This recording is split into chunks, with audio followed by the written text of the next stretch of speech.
This is another edition of Petz's Final Verdict.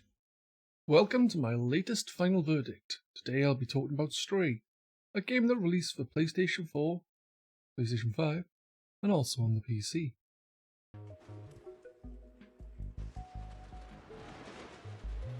Rolling, rolling, rolling, rolling.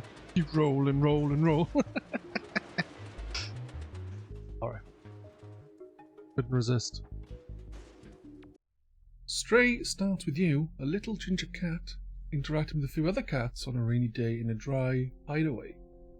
After you sleep, you wake up the next day and you all venture out into the world. You get separated from the other cats and end up underground. The game is a relatively linear experience, though there are times where you can explore a little off the beaten path to find collectibles and items of use.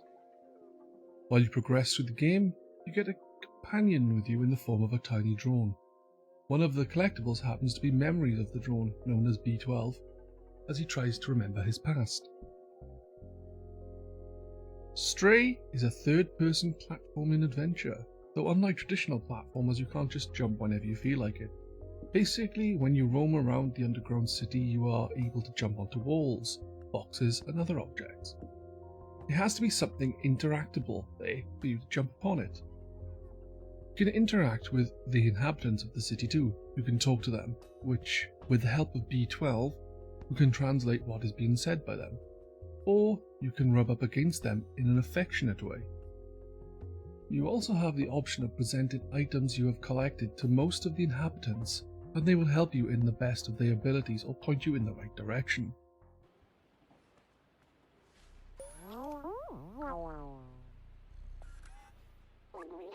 The underground is a mysterious place filled with neon lights that keep the place bright, as there is no sunlight. All the denizens of this city are actually not human. They are robots with more to them than what seems like simple programming. You'll meet many of them on your relatively short journey through the game, and while venturing through the city, trying to find a way to get back to your cat family and get back to the surface, you begin to unravel the mysteries of B12 and where the humans have gone. You won't have a completely carefree time climbing up and out. There's an enemy in the game called the Zerg. These are strange little creatures, smaller than yourself, who attack you and chase you about. They are even able to eat the robot citizens.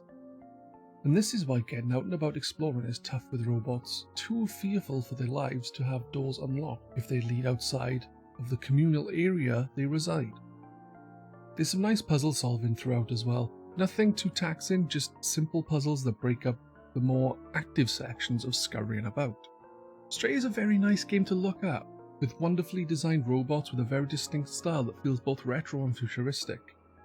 Not only that, the city itself is a great setting with its grim dystopian design fitting for the run-down future that is portrayed as a generally miserable landscape, with its occupants wanting more and seeking to get outside for the first time in many years or even ever. You also have a soundtrack for the most part is atmospheric, lending itself to the dingy, unsettling slums and inhabited tunnels that spread further out. There are times where the music becomes hastily frantic, as you encounter some Zergs and are needing to escape in a hurry. Along with that, you have more mellow, affecting compositions that meld with scenes that require intrigue or even emotional depth. Speaking of audio, the fact that there's a Meow button is great. You can wander around, meowing to your heart's content, and it actually helps in later parts of the game.